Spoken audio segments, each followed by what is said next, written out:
Good evening and welcome to Nigeria Decides 2023 on Trust TV. Tonight we'll be looking at the role various entities and stakeholders played during the just concluded presidential and National Assembly elections. One of those stakeholders is, of course, the national media. How did the national media cover the elections in your area? Were you happy with the media coverage of the election so far? What about social media? What about social media influencers? How do you think they have influenced this election so far?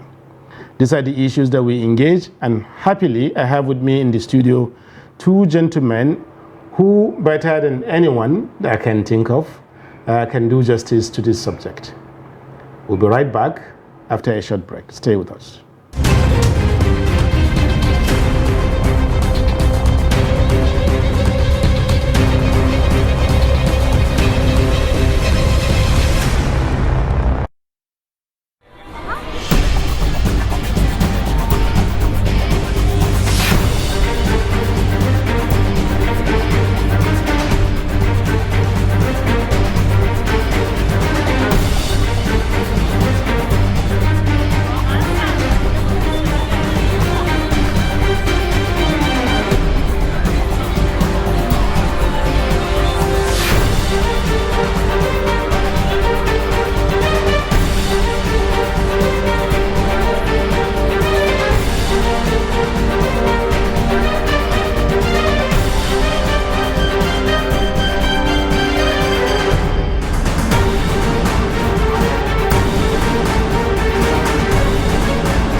Trust TV, documenting the Mightiest.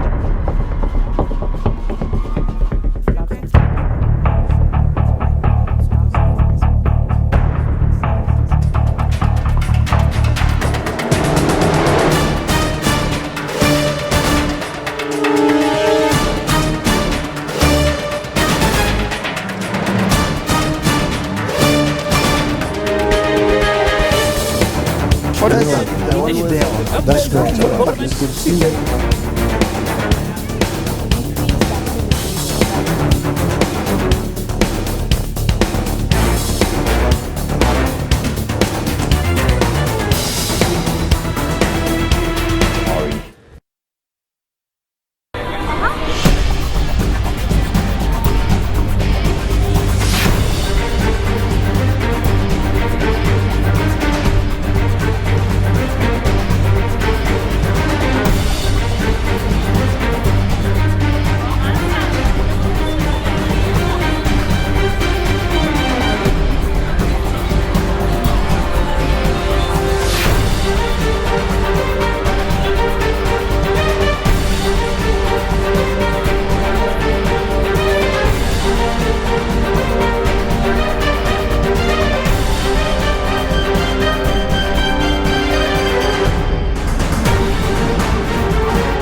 Welcome back. This is Nigeria Decides on Trust TV, and we're discussing how the media performed during the just concluded 2023 National Assembly and presidential elections in Nigeria. It is the election of 25th February, just last month. With me in the studio is Professor Armstrong Idachaba, who is former Director General of the National Broadcasting Commission and now a professor at Veritas University, Abuja. We also have with us here Mr. Ben Sheman, a former director of news, Voice of Nigeria, and also our in-house guest, Fidelis McLever, who is Group Politics Editor, Daily Trust Newspapers, will also be joining us later on. You're welcome, gentlemen. My pleasure. Yeah, thank you. Good evening, Suleiman. Good to see you again. Yeah, thank you. So maybe we can just delve into it, since all of us are media men. You know, this idea that media shapes reality, media shapes how people receive things as important as wars, as ordinary, as far-fetched as wars, but also things like elections, you know. So in your assessment, Prof, how would you say that the Nigerian media performed during this concluded election? Thank you, Suleiman. First of all, let me acknowledge the presence of my friend and brother, Ben Sheman. It's good to see you in retirement. Thank you very much. You are looking fresh. Thank you. Having traditional palm wine and the other benefits. We'll be following you back. Anyway, Suleiman, it's good to see you again. I think it's important. I don't know if this is the time to really score the performance of the Nigerian media with regards to the 2023 elections. I remember during the last program I appeared, we dealt extensively on stakeholder engagement within the electoral space. Of course, this is like halftime, so the question will be, how have we fared? There's the temptation to score in certain areas, and there's also that temptation to say, okay, well, let's wait until it's all clear. But so far, let me say so fair. I think what comes to mind to me immediately is Professor Kuna's assertion about the media being the oxygen of democracy. She had actually alluded that without the media, of course, democracy wouldn't be oxygenated. It wouldn't be free and expressive the way it ordinarily would be. So to that extent, I think that the Nigerian media has tried to oil the process, if you want, oxygenize the process in delivering its role. Before the elections, of course, there was a lot of educating and enlightenment to do. Almost every stratum of the media landscape was involved in that. NGOs also helped, in aiding to the media enlightenment campaign. And credit to the Nigerian media, there was a high level of pluralism and diversity. Opposition had opportunities to express their views on whether one platform or the other. As a former chief regulator, I didn't hear complaints about people being deliberately denied access, on any media platform. Even if that happened, it wasn't celebrated because, like I said, the options are there for others to go. So there was that level of participation, there was that level of expression, but how those expressions and the pluralism were also facilitated also brought in a lot of issues. For the very first time, we saw a heightened level of what I may call editorial opinionization by broadcasters. Before, it used to be an assumption that each media played to the master's voice. But not only did we have, not only were we assuming that the media was playing to the master's voice, we actually had the media personnel, the anchor people, actually editorializing and speaking, more or less some of them even imposing their own views, on views of the populace, on views of their guests, and sometimes even engaging in some levels of altercation, which was most very unprofessional. But one other thing that is significant, which I must mention, and I'll give space for Ben to also make his own comment, is that, of course, we are beginning to see that the media has the capacity, to demand accountability, and question, integrity, and also call for transparency in the way it probes, and represents the issues. Yes. we were here before the election. I give you the example of INEC. INEC had categorically said they were ready. All the money that they needed for the election had been given. They were, in terms of logistics, everything was going to go on, and then come the day, then we begin to witness certain hitches. Of course, we now saw during the process that Nigerians and the media didn't fail to remind INEC and everybody that these were the issues that came up, and these are the ways that we thought we were going to. And good enough, we also saw, that even all the early frustrations and all the interventions and Maybe questions that came up to the specifics. Absolutely. Given this general assessment that you've established, we can come back to the specifics of absolutely much later. Individual, yes, much later. Mr. Ben, let me take from you. What's your general assessment of media coverage of this election, and how do you think has impacted audiences who are also voters in this case? Yes. Thank you very much. First of all, it is said in some circles that if it is not reported, it never happen. Yes. So, and if therefore you don't know what happened in Kalabari because it was not reported by the media, some people will believe, oh, it never happened. In view of that, when the elections were coming, yes, you could see pre-election preparations by media organizations who are the political gurus. You have to have that on ground. And some media organizations even train their reporters on political reportage so that they don't make some goofs and gaffes here and there. And now, during the election, you could see deployments around the federation. Any media house worth its salt did some deployments. And you deploy based on strength and expertise. Then in the studio, who are your uncles?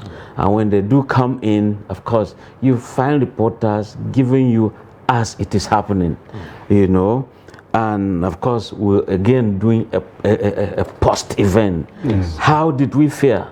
So that the next one, March 11, we now see where there were mistakes, if there were. Overall, I think that the media tried, be it social media or the traditional media, and of course they want to give you real time as it is happening. So it's kudos to the media houses, even though you could see that some do have some challenges, financial challenges here and there, even in terms of deployments. But on the overall, I think they did very well. Having said so, I think that where some people had some monetary, in terms of deployment, this is when and where some reporters can fall victim of being bought over. Because, they didn't have the financial muscle to do what the media, their owners wanted them to do. But the media, they cannot declare somebody winner or loser on their own. So what's the point of buying them over? Why would a politician want to buy the media over during an election? Yeah, you see, it's about opinion. Okay. It's about opinion. And whoever tends to shout most using the media tends to pull the crowd, or you see him raising the dust. And people will evolve, everything will evolve around him. He's rather the pivot. And how does he do it? By the time he sees journalists of repute or reputation around him, people say, oh, I saw Suleiman with him. I saw, Idachaba with him. Yes. Which also means that he is an influential person politically. And these are the makers, the shakers, the movers of the events. If they are not there, you see that, it's like there's, the silence, the peace of a graveyard. But the moment they appear, they change the tides, so to speak. Even during voting, you see that by the time they appear, you find people hailing them, even though the law says thou shalt not. But they will do it. They still want to make a difference. And that's why journalists will want to see this senator or the presidential candidate of this. He doesn't go alone. Why is it that people wait for him till the man goes to vote. Thank you. Which unfortunately, if you look at the sea of reporters, cameramen, all of them, many do not get to vote, even though Thank you. they are supposed to. But Prof, as you started to bring up earlier Yeah. about specific instances like editorializing, Yeah. journalists bringing their opinions Opinion, into reporting, particularly of the election. Yeah. And election periods are defined by division Yeah. and polarization, Yeah. because most voters are either on side A or B or C and so on. So the media is supposed to represent all the sides. Supposed to be non-aligned. And no side and non-aligned. Yeah. But people were editorialized. In your opinion, which sides do you think the editorializing leaned too much upon in the media? Well, I think that what played out basically is like most of you may have heard from mass comm school that he who pays the piper often dictates the tune. Okay. I think that what plays out, not just in Nigeria, elsewhere in the world, there's always the pressure of ownership, right? And even where a politician has no direct media of his own, it's easy for a celebrated, wealthy politician to get loyalties of certain existing media. And it played out in this election. Of course, you know that the leading parties more or less had their own bolder or rock backing media houses. TVC, obviously, you know, is aligned to the interests of its owner. Rise TV. Who is a presidential candidate? Who is now president-elect? You are the one saying so. Anyway, go ahead. Maybe it's public knowledge. Yes, it's public knowledge. Okay, fine. And then also, you also know that Rise TV, the owner of This Day newspaper, has also been said. And of course, if you follow the trend, the build up even to the election, there was a time that was a brickbat, and even press releases and statements, you know, by these two major media houses, more or less attacking editorial positions and personnel within the media house. So that ultimately shows the polarization of the media. To the extent that it goes into the delivery of content, you know, an editorial position. And that's not very healthy. The ideal thing, and as even clearly enunciated by the broadcasting code, is that even where you have your biases, you know, it should not be to the extent that it influences your editorial neutrality. You are supposed to be fair and balanced, so that what you give to the public is accurate, is believable and authentic. We hope that going into the future, there will be less of this self-opinionated editorialization or alignment, you know, to the editorial, political sentiments and views of whoever is providing the Some case. people would say that not all media in the country are owned by politicians or by there are several media in the country that many people don't even know their owners. Yeah. But they read or view or listen to content from this media all the time, you know. Not all media you can identify and say, okay, this particular newspaper or this particular television is owned by this particular person, and that person is a politician. Many media in the country. Exactly. If that happens, it becomes healthier. Okay. For instance, I don't know the editorial position or political partisan position of Daily of Trust neutrality. TV. Fine. So there are, if it happens, you know, because increasingly there's the need for capital financial investment in the broadcast media sector. We expect people with money, with large equities, to invest in the sector. You know, but it will be more productive if in investing their money, they also relent, you know, from putting editorial pressure. Because to do that, we'll be using the opportunity of your money to impose your views, your opinion on the vast majority of Nigerians, even when they are deceptive or misleading. You know, so, and we have always argued that it is possible for people who are interested in media to invest in the media without necessarily having editorial or partisan control over the media. The more that happens, the better. People invest in schools, They don't go to that school to teach the people in the school which ideology or which curriculum to teach. Yes. They leave it for the professionals. Yes. People set up hospitals, and they allow the hospitals to be run by medical doctors. So it's only in the media that you find out that once they put in some chunk of money or have vested interest, then they try to control people's opinion, using that channel. Thank you. Which is not healthy. Yeah, certainly. But Mr. Ben, this on the morning after the election, if you remember, and I'm sure you do, since it's hard for a newspaper person, for a media person to not follow the news, even if you don't want to, right? You follow the news even when you're sleeping. Yeah.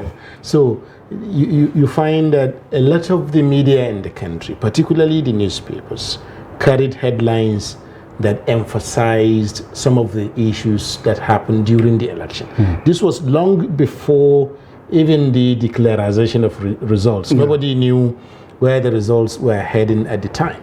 But at that time, there were talks about, you saw in the newspapers, a lot of talk about delay in commencement of voting in certain places.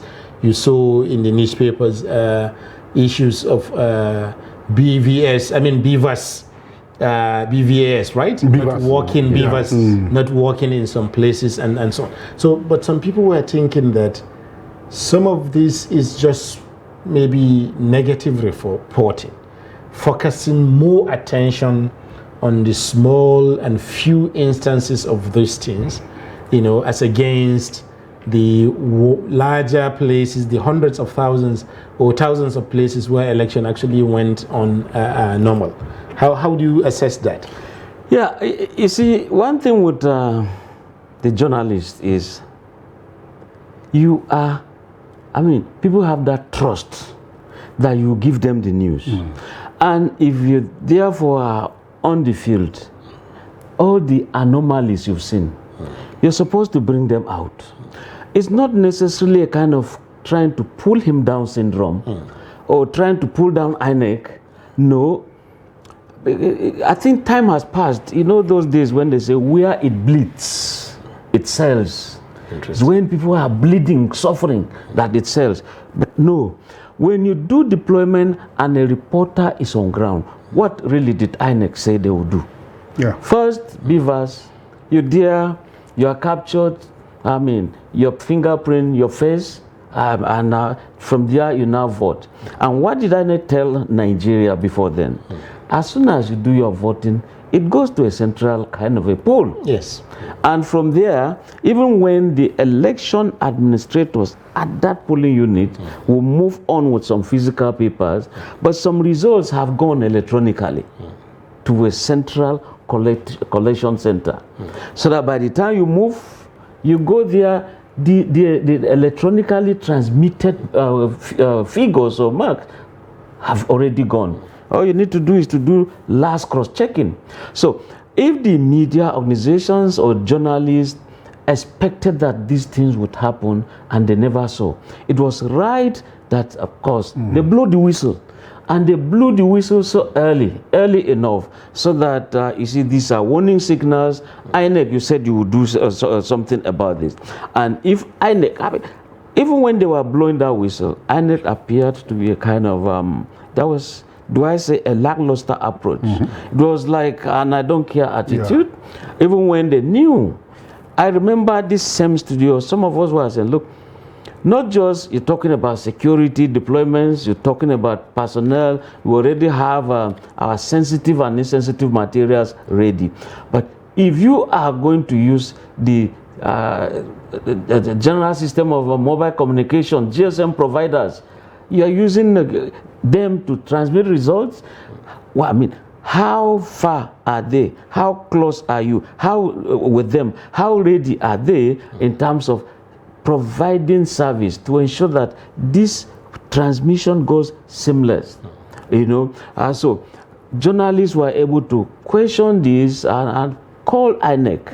Also advise these media GSM providers, what do you do?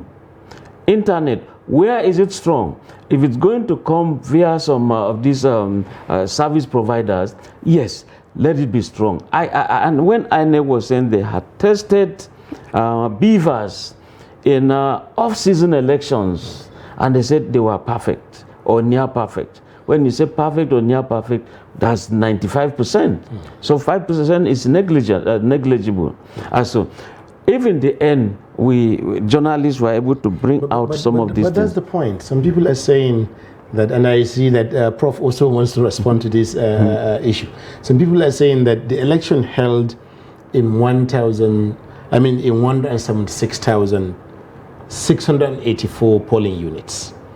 That you had late commencement of polling, late arrival of election officials, late arrival of election materials in a number of polling units should not be, doesn't mean that the other thousands of places things were the same. That things went well.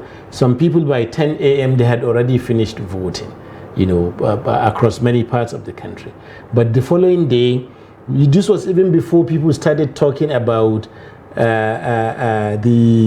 the transmission of results, because it was only when the presidential election result was announced, when the collation was being done, that politics started. We're talking about just the reporting on the morning after election about how different Nigerian voters, you know, whether they went about their ways peacefully or about the observers, you know, so the thing is, there was, for most of the newspapers, you know, and even the TV, there was a lot of focus on the sensational aspects of the election. Well, let me interject. Yes, go ahead. I think the point has been well made by Benjamin, that the media has a responsibility to report the process, either good or bad, right? And what the media reports actually is real time. Don't forget, we had said earlier, that the media also has the responsibility to hold every public officer, everybody involved in nation building one way or the other, you hold them to account. On this occasion, it's a national election that are taking more than a year probably to prepare, right? And like Ben said, many of us have also alluded that we got assurances that this election was going to be a different election. It was going to be an improvement on whatever had happened before. More so, that the interventions of technology that was new had already been tested in several locations and found very, very effective. So Nigerians looked up with high optimism. So it was therefore a bit shocking or a bit disappointing, quote unquote, to find out when some, what you call the perennial challenges begin to resurface, right? Why would we have expected that even within the FCT, that INEC officials are unable to locate polling stations? Or even mixing up Exactly. polling stations. They will carry the materials of A, polling station A, and go to take B. it to B or C. How many years after the democratic experiment? Things that happened in the last 3-4 elections, you know, are still repeating. So it's either that there's a problem, or some people are deliberately creating problems, and the media has to report it. Many people went to the polling station and couldn't even start voting until about 2-3. In my estate where I live, I saw that people were still on queue as at 1 a.m., 2 a.m. waiting for collation of results in modern Nigeria. Of the following day. Yes. So obviously the media has an obligation, you know, to hold the people to account. You said this was going to happen. Now what we are seeing is very different, radically opposed, and diametrically different from what we are promised to release to Nigerians. Secondly, as part of the democratic process, every stakeholder agrees, even in the international community, also agrees on the transparency of the process. Now, who guarantees that transparency? Of course, the media. So the media will be very irresponsible to say that all is well when it is not well. Of course, like you rightly said, some who are speaking in favor of INEC, or those who are a bit more balanced in their view, probably, you know, I said, yes, statistically, right, there were less problems compared to a majority of the areas. But the question many of us are asking is, must it be continuous?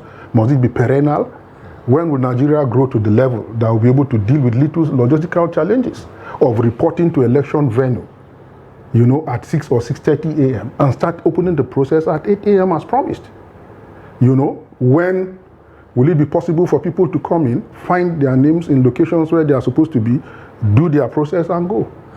And don't forget, the media also has a responsibility in the process of the election to report, interrogate, and critique the issues.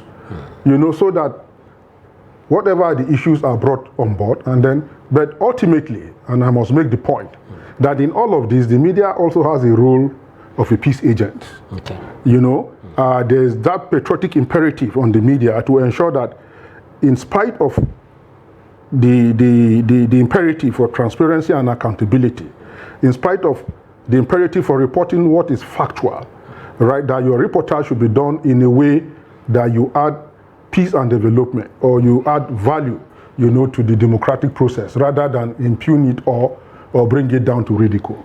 Thank you very much. Yeah. Thank you, but Mr. Ben, there's one, the elephant in the room in this discussion is the narratives that has followed the presidential election. A narrative that has been shaped, or that some people believe has been shaped largely by the media, which is that whether the election was free and fair or it was not. That is being tested in court, but democracies have two courts. There is the court of public opinion, right, where the media is dominant, and the law courts, where judges and lawyers and so on are dominant. Regardless what happens in the law court, it doesn't stop people believing what they want in the court of public opinion. So, and the media plays a role in shaping that, you know. So some people are saying that the media have not really stood up to democracy itself, to defend democracy itself, to show, you know, ways in which what the accusations some people are making against the election may not be true or not. How do you assess that? Well, I think, to be fair to the media, when, for example, INEC chairman says, if you don't agree or accept, go to the court. You know, in other words, we've done our own best. And what does the media do? Or what does it do? All it does is a kind of to report what people have done or are failing to do or have failed to do completely to make society better for it. So if we begin to say, okay, let's look at it public opinion wise. Is it right that some people will go to court? Yes, if they feel that they were a kind of shortchanged, if they feel that they won and you can't beat a child and hinder that child from weeping. And if there is an umpire somewhere that can deliver judgment, cry to that man. I still remember when Kenya was hot, people were having machetes, daggers in the streets. Some observers said, the case with Nigeria is very, very good. When people feel aggrieved, they rush to the courts. In some other democracies, when they feel aggrieved, they say, let's meet in the streets. So in all of this, the media, all they do is to report exactly what is happening. Now, just like PDP today, they march in the streets of Abuja. It's the duty of the media to tell the rest of the world, or those who are not there, these people march, what are their demands? And these are their demands. You just make it. There are times you just have to make the public to do the justice, to select, to believe what they want. Just give them the news so that you don't over-influence them. But this is not exactly like what I'm saying, Prof. Yes. That when the media reports that INEC promised to use beavers or any kind of technology to transmit results from polling booths to a server in Abuja and all that. How are media supposed to be impartial or balanced or objective or neutral in a situation, since that is exactly the argument of one side of the election? That is precisely the argument that one side to the election are using to discredit or to challenge the credibility of the election. So how can media balance something like that? Yes, Suleiman. I think the critical role of the media at times like this is to grant what I called earlier on the status of pluralism. Okay. You know, where every side to the issue is able to ventilate and express their viewpoint. You know, and you saw it at the collation center. You know, fortunately, all the major TV networks had their reporters. You know, and they were covering live. Credit to Nigeria's democratic transparency process. Of course, when the collation started, the political parties, all of them were there, and they were given time to speak to Nigerians. They spoke to INEC, and Nigerians followed through. And that was when the complaint began. You promised to do this, you didn't bring this. You promised to do this, you didn't bring this. Some of them were, the PDP spokesman at the point said, well, he must express himself. Even if you want, you can bundle me from this venue. But of course, that opportunity gave him space to ventilate, even through the media, and I thought that was psychologically therapeutic. You know, so the media gives you that opportunity to ventilate your views, you know, and that also helps in alleviating tension and building consensus. True. So you saw that all the political parties were there, and the INEC chairman at the end promised, he said he was going to review the events, though at the end of the day, the review didn't come until probably after he did his meeting with the Rex yesterday. Yes. You know, where again he came up with a statement, more or less accepting again, you know, that some of this has happened. Now, what we need to take, for me, which is central at this time, is that we live at a period of heightened tension. You know, of course, the reasonable thing, like Ben Shamana said, is for people to go to court. People not to take the laws into their hand. And the media has a role to play here. The media must not promote divisive rhetorics at this time. You know, you must not give opportunity to people who you know are going to be so agitated and angry, you know, that will say things that will inflame. So we must be careful not to allow platform for inflammatory, divisive rhetorics. Now, if people must speak, and that's why I said the media must deliberately at this time be a peace agent. You know, you must continue to inculcate the virtues of nationhood, you know, of tolerance, you know, of civility and believability in the judicial system, you know, so that there will be no breakdown of law and order, and that's very important. Thank you. But meanwhile, going forward, yes, I think that the media has been able to create the room to accommodate, you know, the expressive feelings of all agitated stakeholders in the process. Only we must not allow it to boil over. Thank you. So, Mr. Ben, the director, there are many issues, many things, many ways to look at an election, you know, and a lot of people are saying that they see more of one way of this than the other. But, for example, that the conduct of the officials of INEC, about almost 1 million of them were deployed throughout the election. Some as polling booth, polling unit agents, others as collation agents, others as returning officers at ward levels, returning officers at local government levels, returning officers at state government levels, and up till returning officers, the chief returning officer, who is the INEC chairman himself. There are hundreds of thousands of people here whose behaviors at different parts of the country. So can't we have an idea of how these people behaved during this election so that it will give people another narrative? Because you talked about plurality. Yeah. Another narrative about what actually happened in the election. Because right now, most people who doubt the authenticity of the election use one thing and one thing only: the non-transmission of results from the polling units and so on. So that leads to a question, whether that by itself is enough to, you know,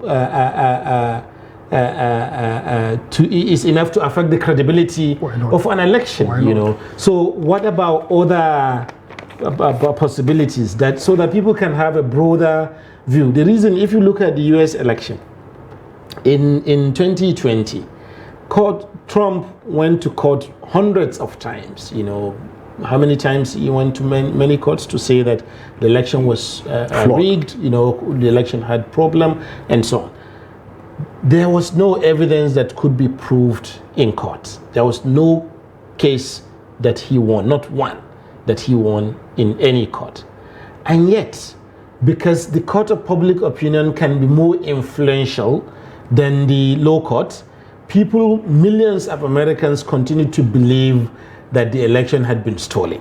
And some of them even went all the way to want to stop the steal, leading to the storming of the Capitol in January, just a few days before a new president was inaugurated. So, so this is important now, that other ways in which credibility, the moment somebody is shooting the credibility of a system, particularly without evidence, or particularly without evidence that is actually strong enough to discredit it, if the media are repeating that one again and again, are they doing democracy a favor? This is my question. I have to go all this way so that to make the point. Yes. Yeah, you see, sometimes this thing is like an advertisement. This is Panadol. In the adverts, when you take it, you see within 10 minutes of, in fact, 1 minute of advert, the person is already well. Yes. Now you keep on repeating it. You now buy the buyer's attention. Yes. And he keys into it, and it becomes a brand loyalty. A kind of, the person becomes loyal to that. Now, when it comes to issues of this election, for example, credibility. You're talking of a situation where if a candidate's name or party symbol does not appear in the ballot paper, it's already a nullity. Yes. The law says it should be there. Yes. Now, if again the law says transmit electronically, it's key in this electoral act, and it is not there, it is a fact and issue. But when we should be hammering on that as a journalist, you see, that brings in at the point what you call social responsibility. When you overhammer this thing, do you think, look at the sea of international observers that came in. For the first time, they were just down to overwhelming, even to INEC. Now, they get many of these stories from the media too, even though they also went around, but they were not everywhere like the media, like the media organizations or journalists. So the theory of social responsibility will be, if I overhammer this thing, can it cause disaffection? Can it cause a kind of an orgy, lawlessness in this country? And there are times you also have self-censorship, so that society can live in peace. But again, people will say, if you don't expose everything, how do we begin to get the best from the very best? Let INEC simply do the best. If this is what they said they needed so money, they were given. They said, oh, at the point they were fearing in terms of petrol, they got that. Okay. At the point, who are the people to ferry this haulage of materials? At the point, some people went to court. These agencies, this association that will carry election materials, they're already aligning. So we need the court to wipe our tears and fears. And therefore, the media will look at that. How can we kind of ensure, we don't rock the boat, so to speak.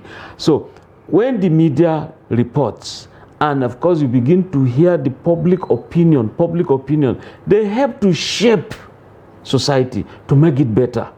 And every sensitive government does not say it's public opinion, it does not matter.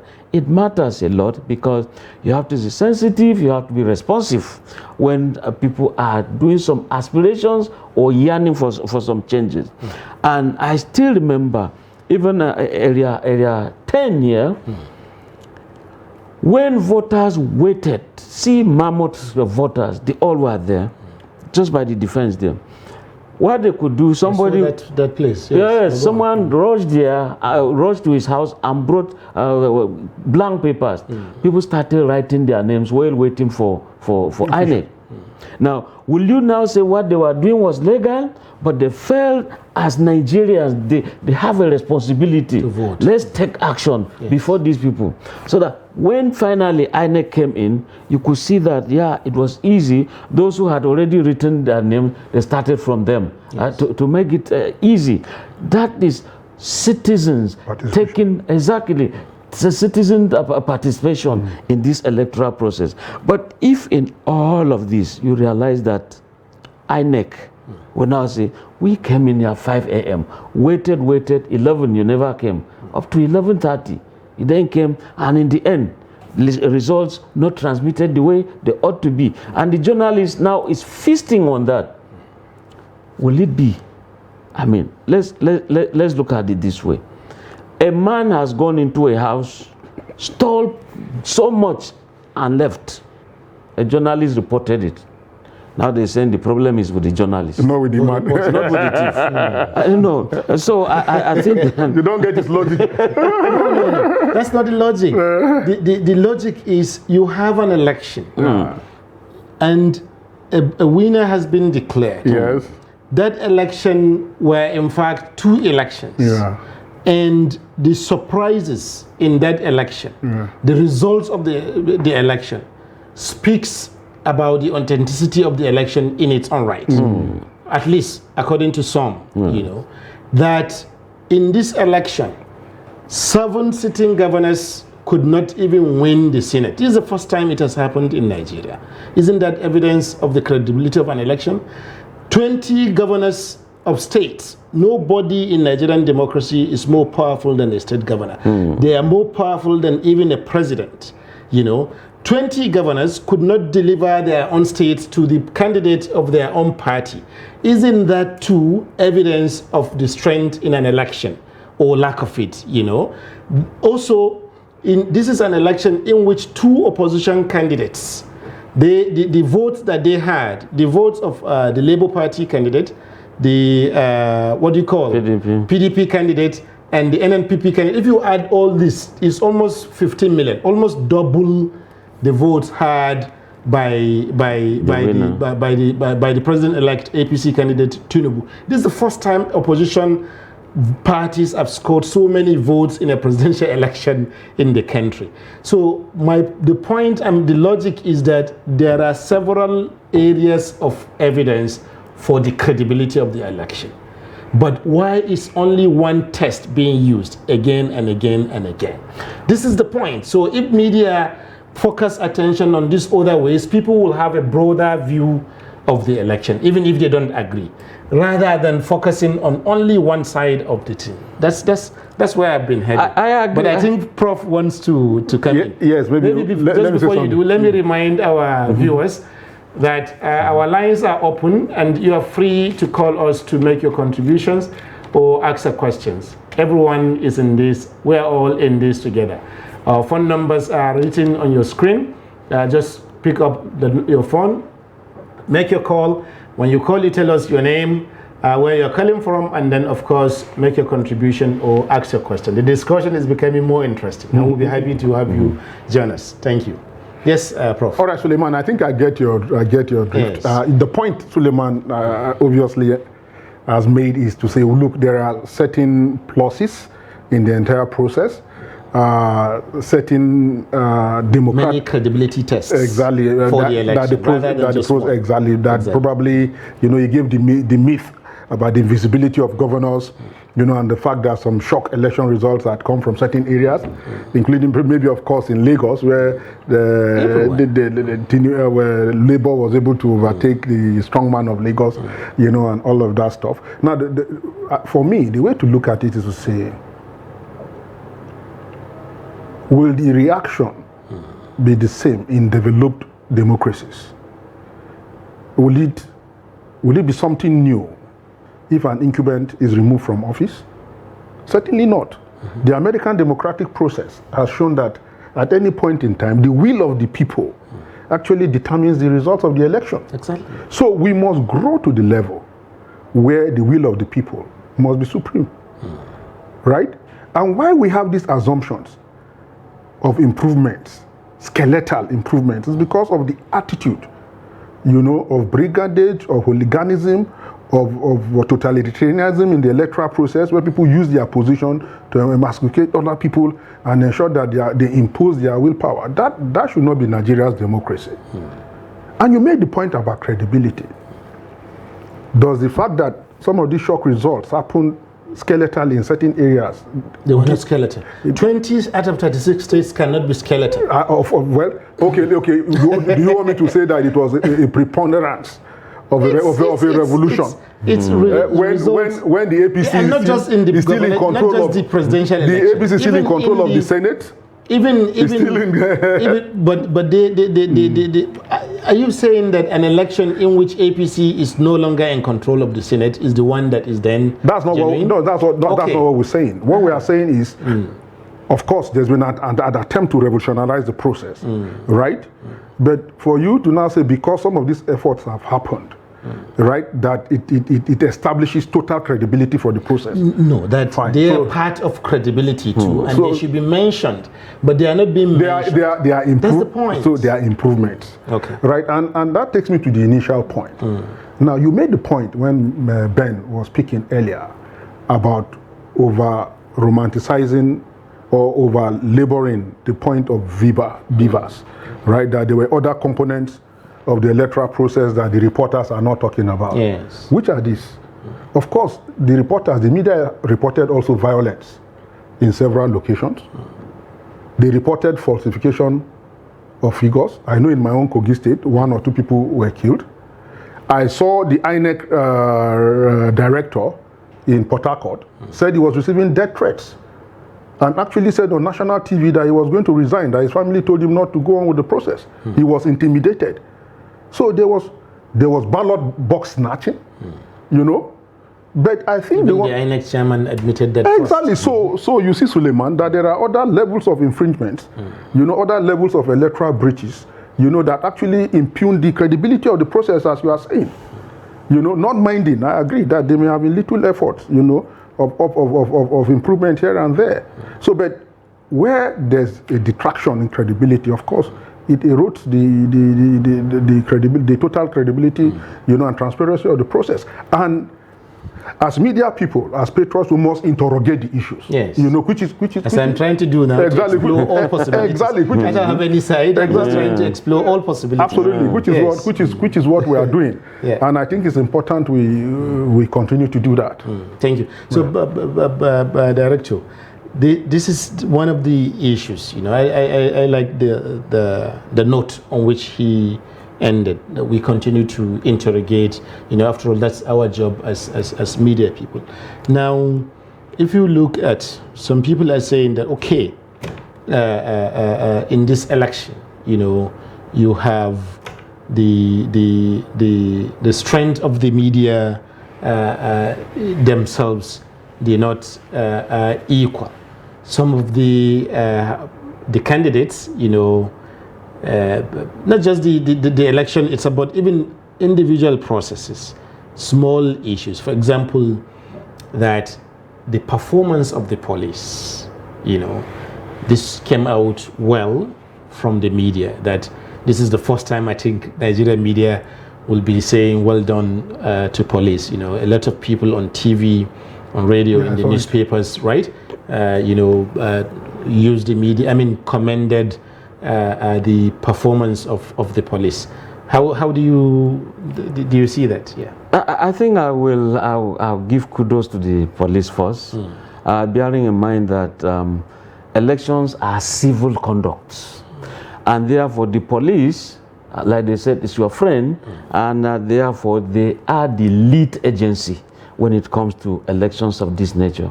And the Army, the Navy, the Air Force, all of them just assisted.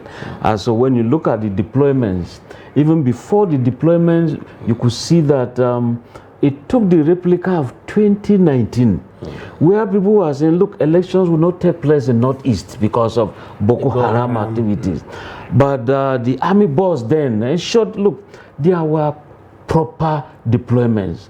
And in this case of 2023, you could see that the police selected the best in terms of going to ensure there is security provided for election duties generally. The officials guarding the materials and ensuring that even the voters do things peacefully.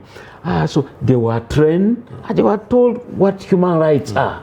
And in the midst of provocation, be the last to a kind of use maximum force, you know, and you could see that they actually did a lot in terms of that. Civil defense also did their deployment. If you check the number of those deployed in terms of security operations, they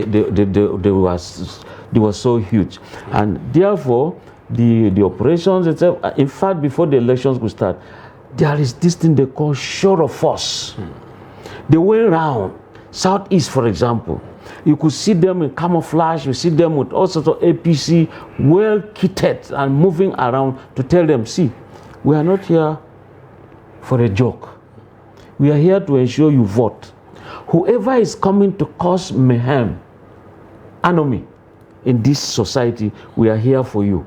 And if you are also coming, you should know that it's not going to be force for force. Yours is just going to be some very little force over there. And of course, the police were the aggressors in this matter. If you try them, of course, you know that they are kitted for you. And that was why you could see that incidences of this nature, yeah, you could see that in Gosa area, Northeast Borno area, you could see Boko Haram try to cause, but within the shortest time, they were overpowered and the elections took place. Thank you. If you go to Shiroro, Niger State, yes, it was the same thing, and because the security operatives were ready. And I think what they did for the presidential, they have to do again more for the gubernatorial and the state assembly elections. Thank you very much. Thank you. So, but Prof, there were still instances of unfriendly exchanges and contact between the police and the media during the election. There were cases in Port Harcourt where a journalist was arrested, had his camera taken off, and so on. So, how do you see that? It was very few, but it was still there. You know, how do you see that? Just a minute or two before we go on a short break. Yes. I think it's a continuous process. The engagement of law enforcement and media I think it's like the eternal battle between good and bad. I heard a report by the International Institute for International Press Institute in Nigeria, I think by Arugundade, giving an update saying that, of course, there were several instances of journalist intimidation, you know, by security agents. Naturally, that will happen. I mean, journalists are very inquisitive. Some of them so inquisitive that they want to cross the borders. And of course, you know, law enforcement agents will always want to create a limit. But again, I'm impressed by Ben Shamang's summary that the security agencies were very efficient and up to date in the presidential election. I didn't pay much attention to that level of professionalism. If that happened, it's very good. We can only appeal to them to also understand that the media also has a role, and the media can be inquisitorial, you know, and there should be a bit more professional handling of dealing with the media. Thank you very much. We would be taking a short break. Thank you for staying with us. Just in a few seconds, we'll be right back. And when we return, we'll be taking calls from all our viewers, wherever they may be located. When you call, you tell us your name, where you're calling from, and then you make your question or your contribution. You ask your question or make your contribution. Stay with us. We'll be right back.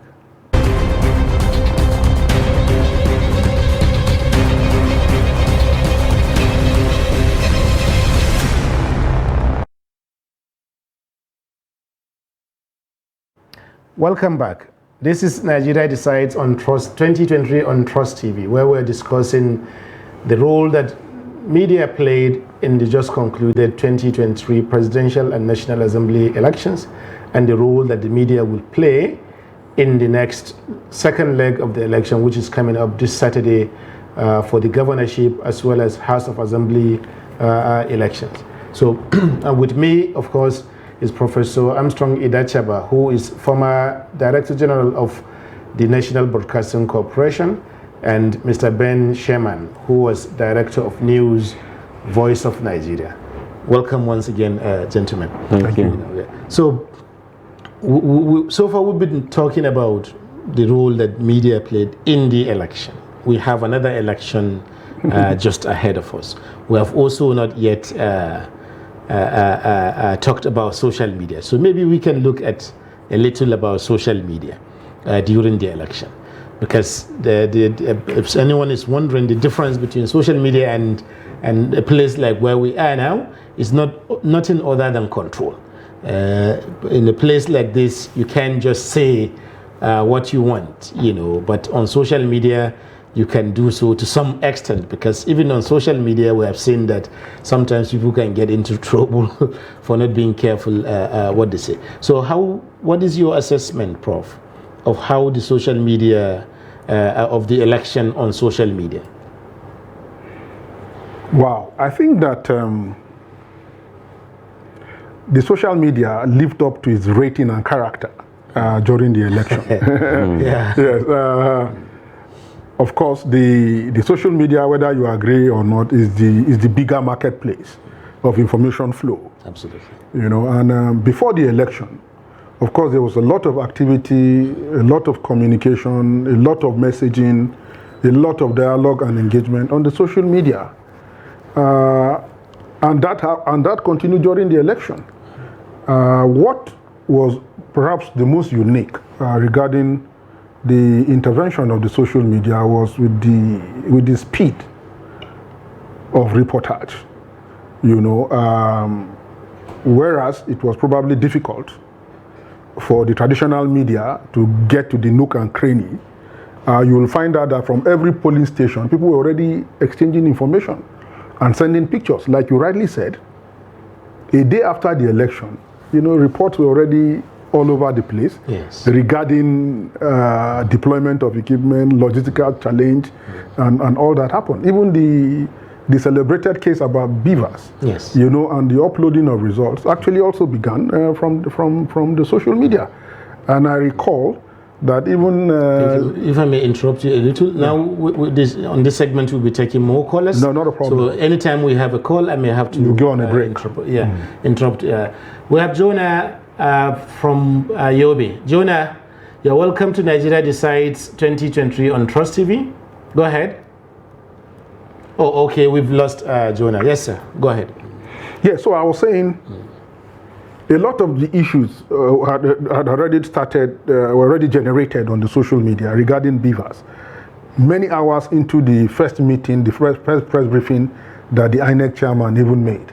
And strangely, there was no reporter even at the International Conference Center that raised the issue about beavers. As I now saw later, when a reporter at the press center, the reporter was now asking Barrister Okoye, why they didn't comment about beavers, and he said nobody asked. Which is quite interesting. Yeah, but it was already an issue, a national issue, that had been generated on social media. Could it have been because it was already all over social media at the time?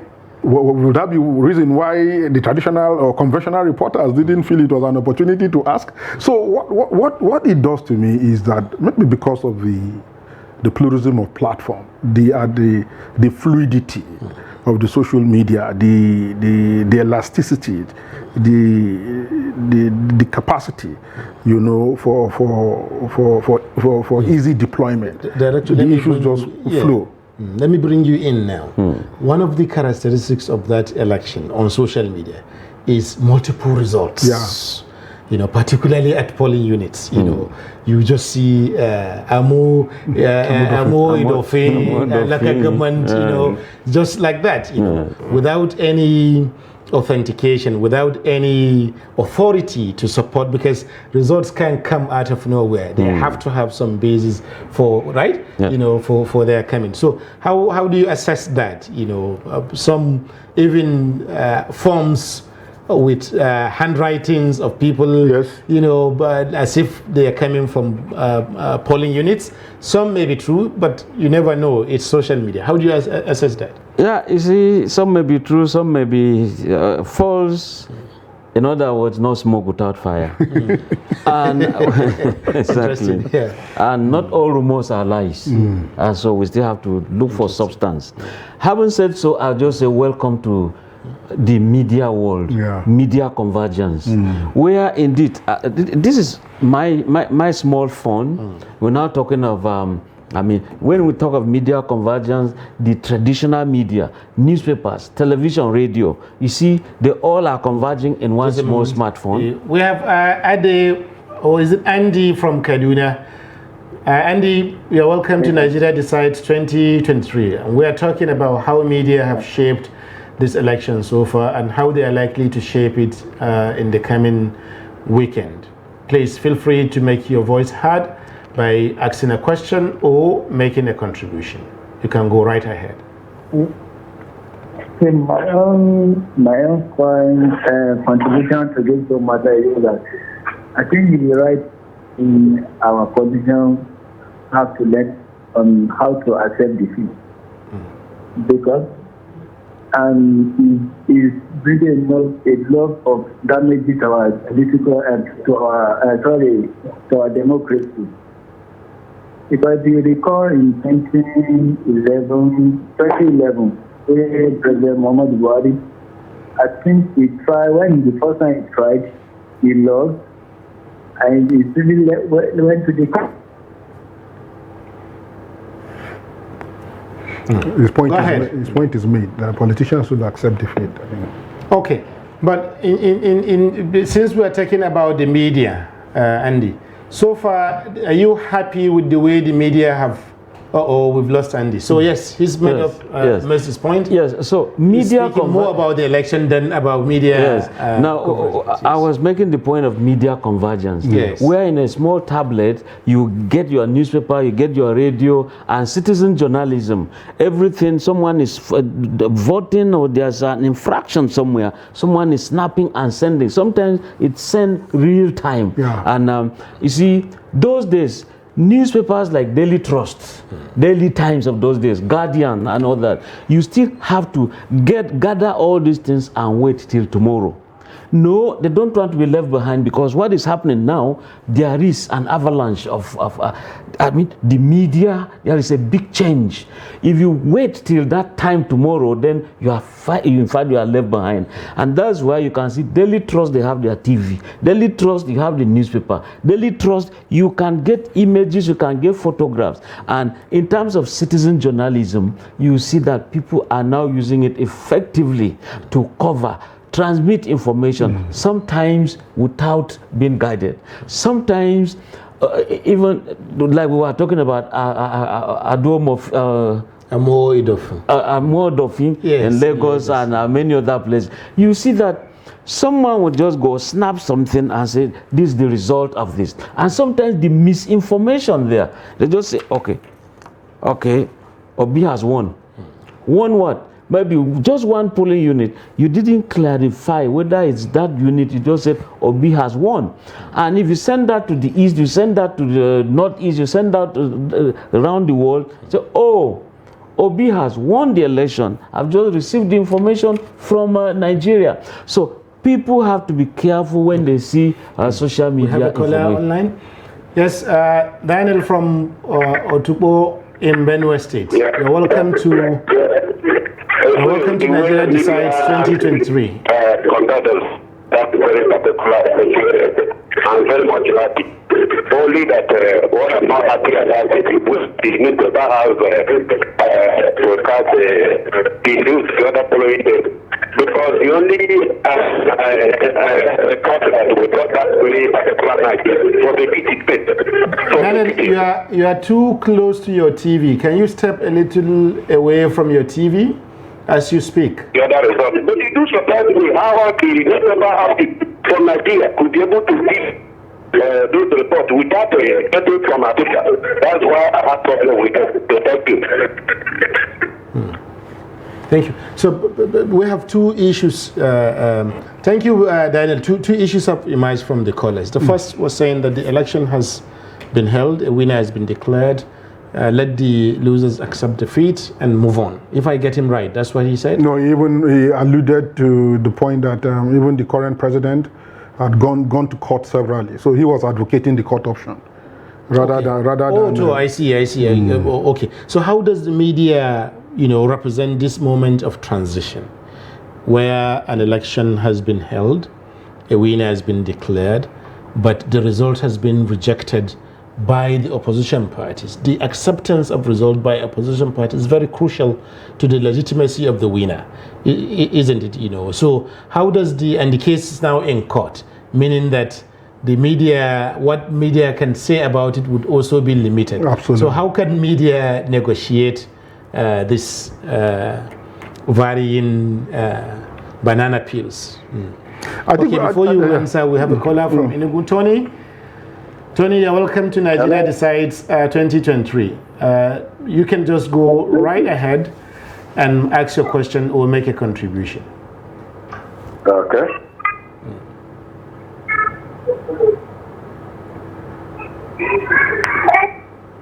Go ahead, Tony. With his baby. Good evening, I can hear you. Yes, go ahead. You are welcome to Nigeria Decides 2023. Go ahead. Presidential election 2023 in Nigeria is better off in the top, so that Nigeria will grow this and that sort of thought deciding the fate of Nigeria. Okay, we can hear you. Go ahead.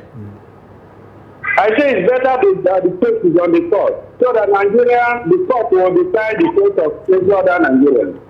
Thank you. The 2023 presidential election is full of fraud and it's glaring. It's glaring. But thank God it's in the court so that we see the end of it. Thank that you. The wishes of Nigeria will stand at the end of the day. Thank you. Best of it. Good luck. Thank you, Tony. If I may ask you one question. Okay. You have been following news about the election since before the election. Is that correct? Before the election. And during the election especially, you have been following news on the election, right?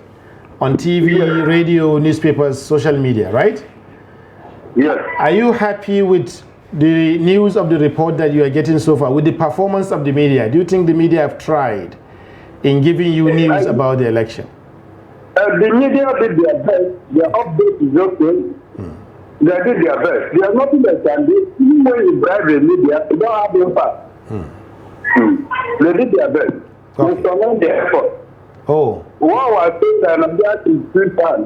Let's get it right. And the time is now. The world is watching. Thank you very much. Thank you, Tony, from Enugu, for joining us. We hope you will join us again tomorrow. So the two issues are actually close. Yeah. So he's saying that the case is good that the case is in court, just like the previous caller, that even the former president went to court many times. Now that's a period of transition for media, because the fact that the case is in court means that there are certain things the media cannot then do about the same issue. So how can the media negotiate this period? I think that at times like this, the media has to step into what I would call the conflict resolution chair. Post-election conflicts, also signals of the democratic process. You gave the example of even America with Trump challenging the process. It has often happened in Nigeria. It's very difficult for anybody to wake up and accept election results as they were. Even the one that brought the current president, the PDP, with Urubebe were on the floor to the last minute, were challenging the process. And there were many others who felt that even President Jonathan shouldn't have given up that up to now, people say absolutely the way that he did. So it's part of the process. Just as the media functions pre-election, during election.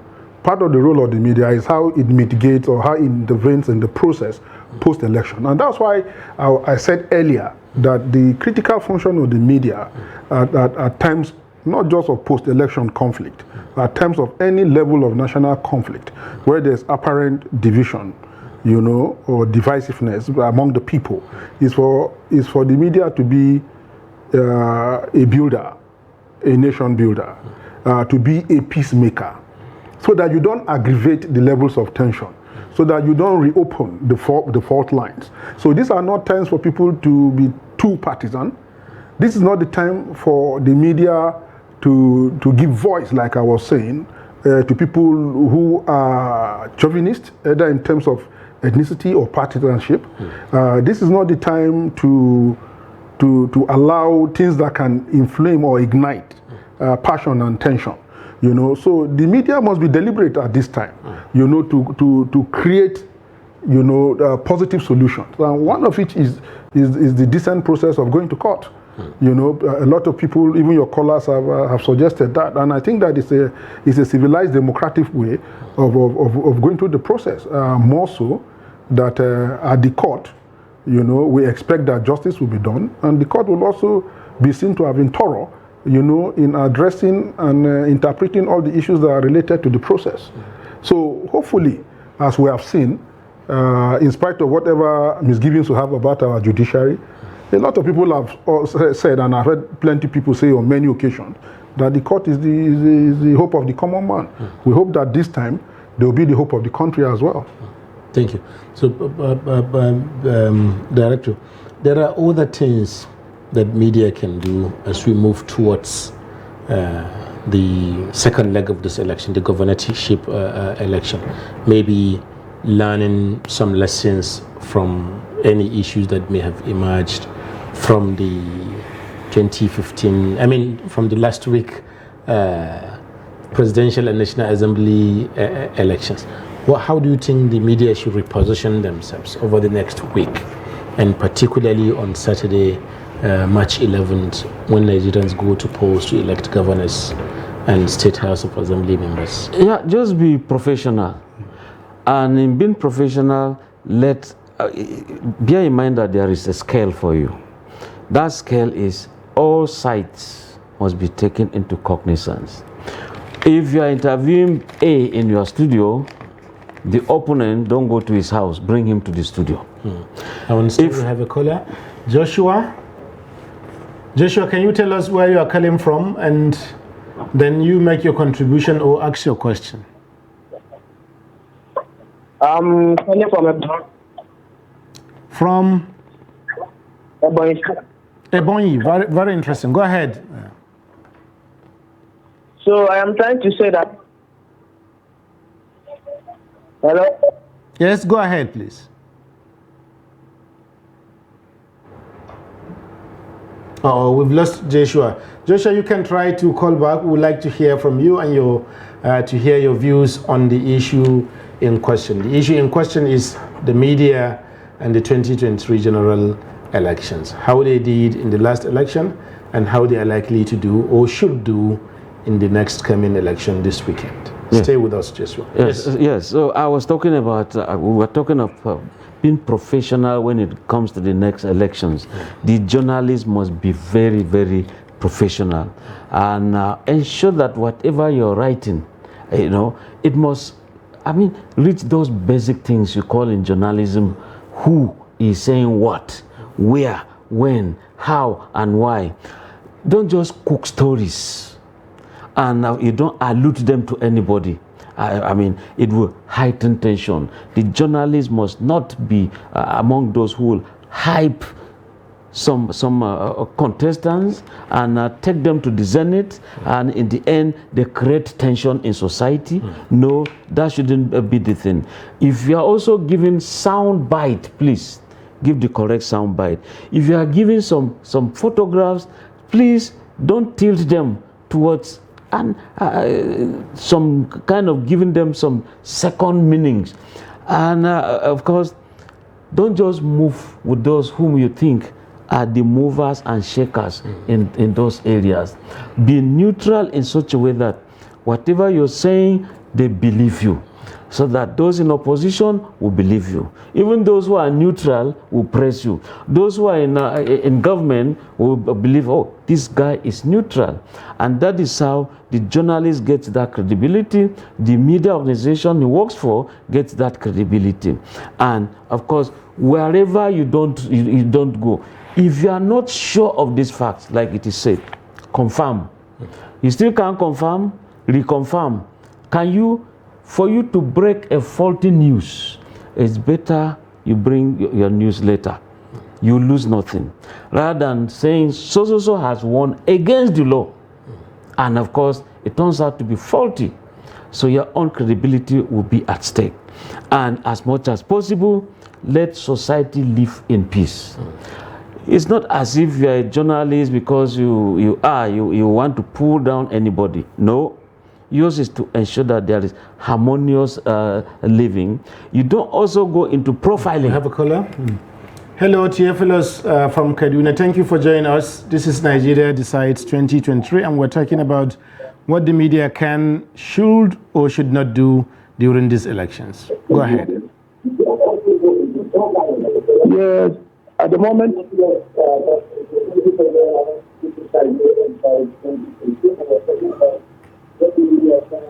can you turn off or turn down your TV's volume?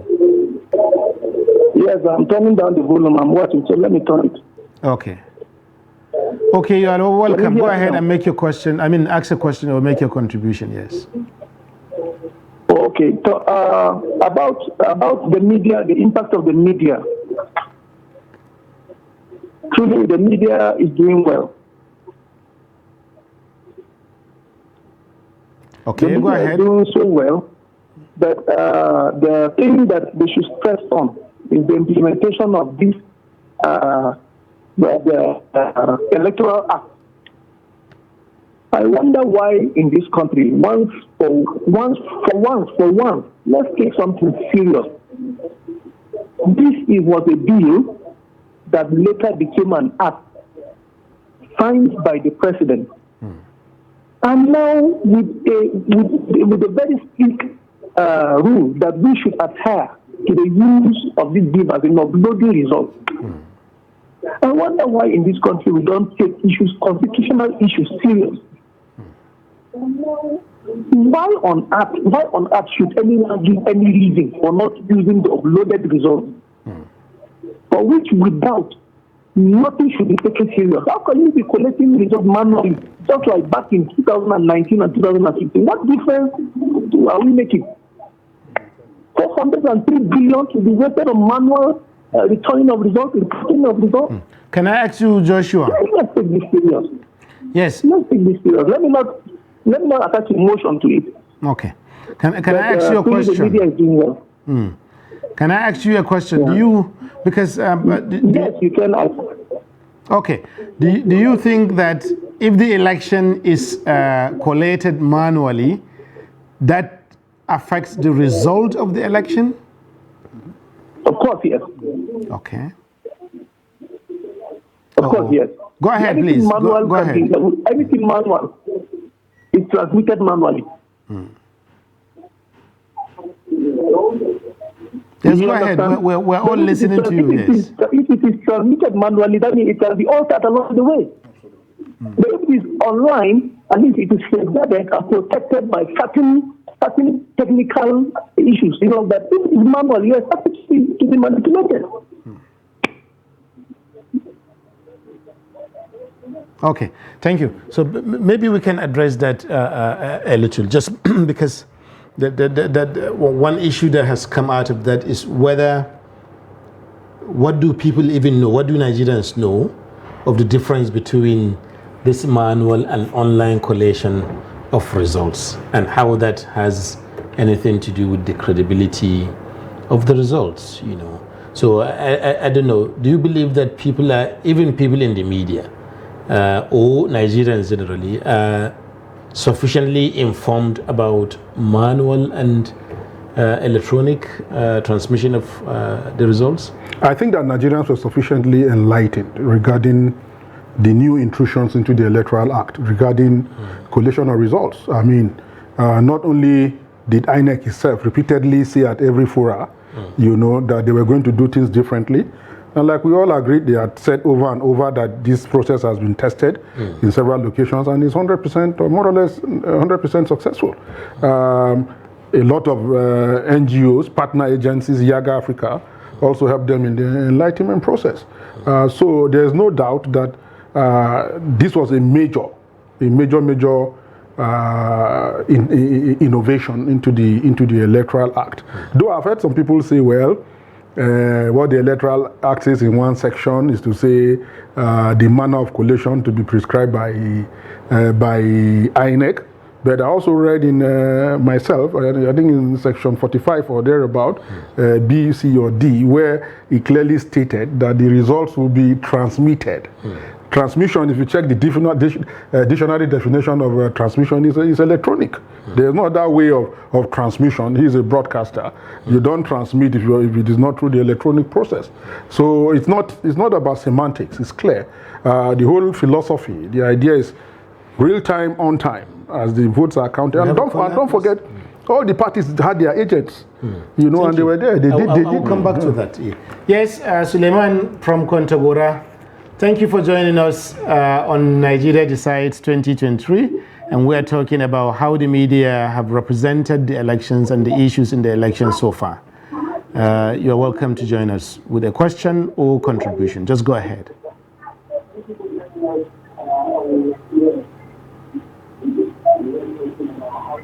Suleiman, can you hear us?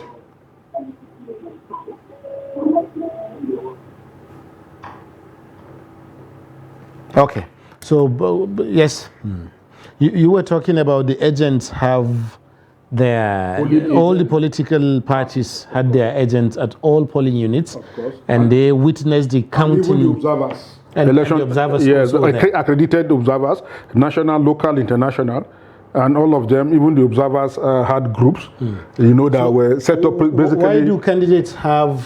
Why do candidates and parties have their agents at polling units? Yeah, they are supposed to be the eyes, the nose, the ears of their principals.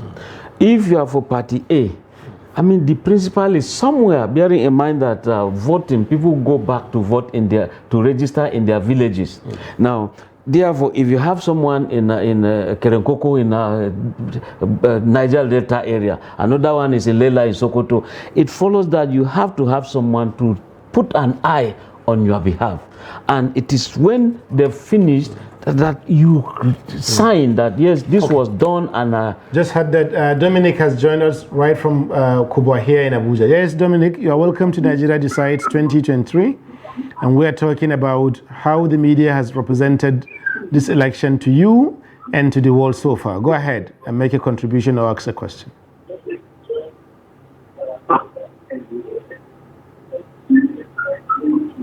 Yeah, after. Yes, we can hear you, Dominic. Go ahead. Okay. So actually, the media has tried commendably, and they have tried both for the opposition and for the other parties. Yeah, I said the media have tried commendably. Yes, we can hear you. Go ahead. Yes, we're listening. Yeah, and actually, I'm following the role. But what I'm trying to say is that you know, in situations like this, the media have to be objective. Okay. Yeah. So do you think the media have been objective? Have to make sure that you know, other people that are trying to make those particular contributions, they are coming from different angles. Okay, thank you. And likewise also you find. Yes, go ahead. Okay, I said that, you know, you sometimes you have to make your own point so that at least the whole world will listen to.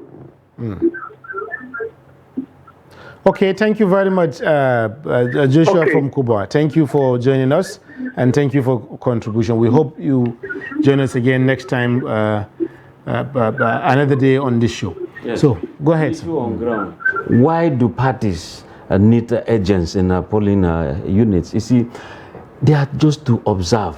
Is there an instance where your principal or your party, is it likely that they will cheat him? Is it likely that the laid down procedures are not being followed? Is it likely that, I mean, there are some unwholesome activities that would scuttle the process?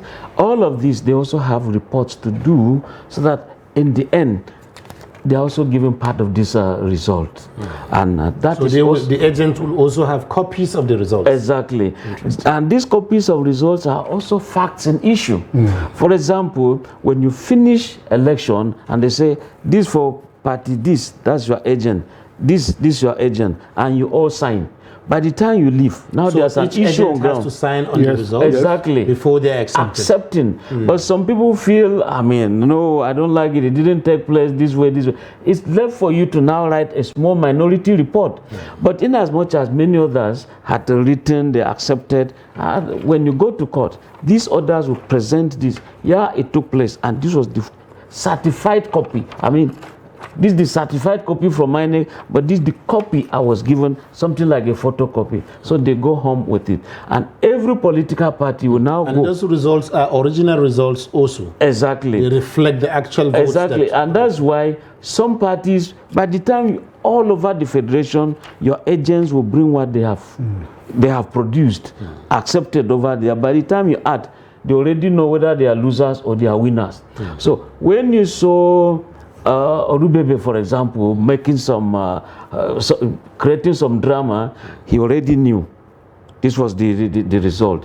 And when we also saw that, Dino Melai. exactly, they probably saw that, okay, this thing is not yet favorable, and therefore, let us, since he was the principal agent for PDP at the collation center, I mean, it was for him to shout, and he did. And so the essence is, once you have the elections going on, you must appoint those you trust. You don't appoint your own enemy. So when they go there, they observe, make their own reports to the party. Just like even security agencies. SSS will write their own report. Those are the venue there. Police will write their own.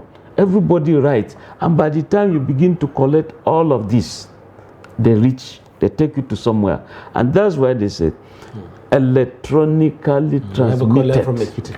Yes, Adele from Ekiti State. You're welcome from Benin. Okay. You're welcome to Nigeria Decides 2023. You can make your contribution or ask a question. Just go ahead. Go straight ahead. Yes.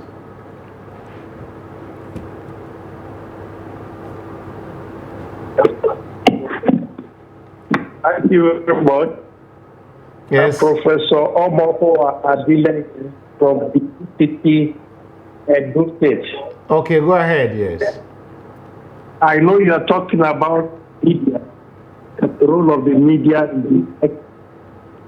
I think the media has, compared to historical patterns, at least I'm aware of the book that media played right 1979 into 1983 to date. Our opinion is that it has grown, and I want to commend it and the Nigeria Broadcasting Commission on its regulatory efforts. Now, the social media is difficult to manage. That's the only area where we have. But then, if every user social is discreet, kept discretionary, not able to tell if information is valid or not valid. But the all painful is that when media got it of the electronic transmission expected from the BVAS machine right from the polling unit, I was disappointed. So that's why it appears that there's some disarray. It is not the fault of the people. It is the confusion about where to source information, how to source information, because the procedure was not as described by INEC itself. We can only hope that Nigeria will come out of this crisis as a stronger nation. Thank you very much, Mr. Abraham, Professor Adeyemi from Benin. Adenaye from Edo State. Thank you very much for joining us. So you wanted to react to some of the things he said? Regarding his comments, I think his comments are straight to the point. He made the point that there's been, especially with regards to the traditional conventional media, that there's been some measure of professionalism over time, thanks to the regulation of the broadcast media, according to him, and I appreciate him for that. But he said also that the challenges with the social media, I think we are all agreed to that, because the social media, as we have all have stated, is an open entry point. There's no editorial control. Sometimes there's no licensing, and then there are basically no ethical considerations. It's a free for all media. But again, it continues to play its role, if nothing, as alternate source of information, to people who may be requiring some form of information or the other. But again, he also made the point that has been well stated by, I want to believe, a vast majority of Nigerians, that the entire imbroglio, at the center of it, is the inability of the beavers to function at the most critical time. And according to him, if I quote him well, he said it led to the current disarray, which is more like a state of confusion and anarchy. But like he said, hopefully, we hope that the courts will also not only resolve the issue, but also restore the credibility of the electoral process, because it will be most dangerous if the will of the people is misrepresented or undermined deliberately by commission or by omission. But that's precisely the point. How is the media to represent the will of the people? Because there are 4 leading candidates in this election, and each side had Nigerians that voted for them. And each side also represented, each vote is the will of the people, So those who voted for the APC candidate who was eventually declared, that's will of the people. Those who voted for the PDP candidate who came second in the election, will of the people. Those who voted for the candidate of the Labour Party, and those of the NNPP who came third and fourth respectively, also will of the people. Let me help you. Which will of the people is the media supposed to emphasize? Suleiman, did you witness the election, I think, during Omusu, where they said option A4? Yes, I did. What was the principal character of option A4? People came out to queue behind their candidate, right? It was done in the market space. It was open and transparent. And they will count in the public glare. If you want Suleiman, follow him. If you want Ben, follow him. And people will line up, then they'll start 1, 2, 3, 4. At the end of the day, the winner knows who is the winner. And people, honestly, I've seen, I saw at that time, people from one family separated in different lines. And they left the place, not fighting, went home to have their dinner together. Those celebrate. So it's about the transparency of the process. Okay. It's critical and central. So the media should establish that level of transparency. It's not about underreporting or over-reporting or bias. The media should be in a position to say, this is like you are talking about the beavers. Now, this is what has been transmitted. And let it be seen by the public or the people who are critical to the process, so that there's believability, so that there's authenticity, so that there's credibility. Now, once any of these elements detracts from the entire process, then you create a credibility gap, you create a dark shadow, over the entire process. But this is you mentioned yourself that Nigerians have never really accepted defeat in an election. That every election, the losers will always say that they were rigged out, that there's something wrong with the election, you know, and so on, that it is the fault of INEC or it's the fault of that person, rather than they lost out in the election. You see, this process may go. You see, this process may go to court again. Even in the court, the media will be there to follow the process. The media is going to say, party A lawyer, if they are allowed, sometimes they are allowed into the courtroom with camera, just to show the transparency even of the judicial process. But they are also going to give their account. This lawyer said this is the evidence he brought. So on the preponderance of evidence are available to the court, which in any case is also a gathering of the public, a segmented of public opinion, you know, then people will see. I've seen election tribunal cases before. I've followed live ruling election tribunal cases where people come even with graphs, you know, and are able to demonstrate polling unit by polling unit, state by state, you know, what the election results are. And then because the process creates a gap, I've seen situations where tribunals on their own now begin to reconfigure and recollate. And they do it. So you are likely to see some form of beavers in court, where the results that have not been projected are going to be projected for all to see. And then that will reestablish perhaps the believability and the credibility and the authenticity of the process. Thank you. So but we go back to the state elections. The next elections, the governorship. Now my comment elections on that basically will be that okay, the next election is going to be more intense because it is local.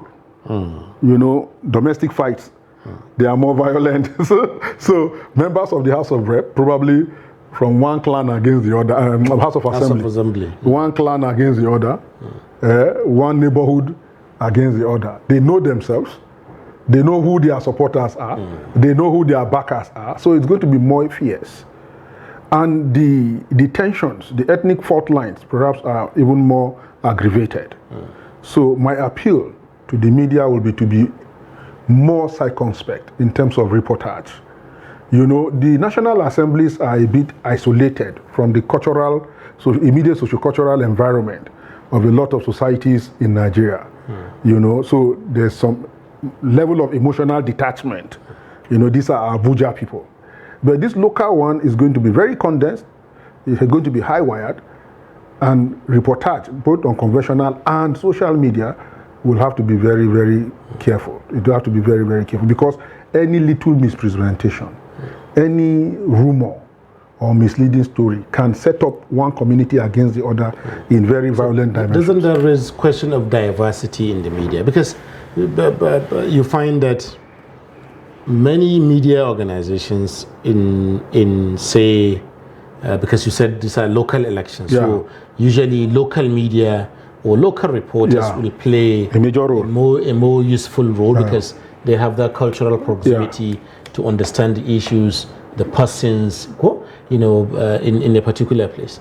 But what you tend to have in Nigeria is a media that is generally, particularly the private media, you know, that is not so diverse. So maybe if you go to a place like Jalingo or a place like Ebonyi, you find that, or a place like Kazaure, you find that the local reporters there may not necessarily be people who have that, you know, that understanding of the local culture or of the local environment. To what extent can that be an issue in an election such as this one? You see, let me, before that, you look at the setup in the states. You just realize that the governor is virtually the driver of the state-owned media, TV, radio. Everything must start and almost end with His Excellency, the executive, and then you move to the wife, the executive, the first lady. In the end, you realize that those in opposition are not given equal footing when it comes to this media. Even check during the campaigns, some other those in opposition at the point are not given places to campaign. Stadia, for example, they said so candidate is to campaign in so stadium. They say no. Now you go to some communities, the commonest place you can ever think of is a primary school ground. Okay, the community is campaigning there. Okay, the governor, for example, has brought a law. You cannot campaign there. So in terms of equal grounds, equal footing, you realize that governors are not peculiar about just one state. It goes around. It's just like that. And you now look at those so recruited, it's like their allegiance is also so much lean towards His Excellency. His Excellency. And in the end, the news will start with His Excellency and conclude with the opposition, where indeed they think the opposition has done very bad. And that's why if a governor is defeated, you realize that the media executive in those states, they just sweep them away and bring a new, because there was no neutrality. So in as much as we are facing the next rounds of elections, we expect that media organizations, professionals, that should be the watchword. Be very, very professional, bring balance, don't heighten tension, don't promote one side against the other, don't profile people because of religion, don't profile people because of where they come from, don't profile people because, no, those people, don't mind them, they are drunkards, don't mind those people, they are too violent. Don't begin to, when police are talking about some areas they identify as flashpoints, of course, they are already given the idea, an inkling that there's going to be a crisis in that area.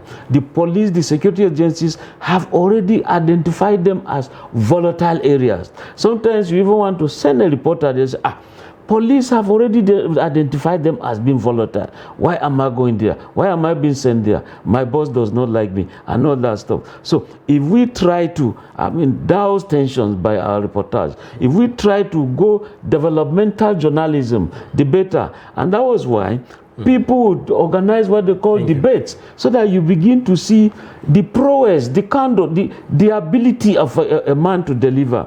How do you know your environment? By the time you come in there, you are put to task. People ask you questions. They know who you are. But when people begin to escape, it doesn't go down well. So in as much as we are going to these state elections, bearing in mind that they tend to be almost, it's like a state of emergency. The federal one appears to be relaxed, but at the state level, you see that no, I must capture every local government, and that's not democracy. So it won't help us. Let's balance it. Let's have professionalism as we approach. Almost everybody went back home. Let me go and register, because the governor close to me, state assembly close to me, the governance is just within me, but presidency is far off in Abuja. That's why many people go back. When they went for presidential, they are still at home waiting for this election to come. As soon as they finish, you see Abuja will be bubbling again. Thank you very much. I think don't take sides. Don't profile people because of their ethnicity. Don't profile people because of their religion. That is one last message that we can take away from today's edition of Nigeria Decides 2023 on Trust TV. Thank you very much once again, Mr. Ben Shemang, former Director of News, Voice of Nigeria. Thank you also, Professor Armstrong Idachaba, former Director General of the Nigerian Broadcasting Corporation, and now Professor at Veritas University. You're welcome. Thank you for being here with us, gentlemen. Thank you so much. Thank you also for being there with us, the viewer at home. This is where we draw a curtain to this program, and we hope that you will join us once again when we meet tomorrow. We'll bring you another edition of Nigeria Decides 2023. I am Suleiman Suleiman. Good night.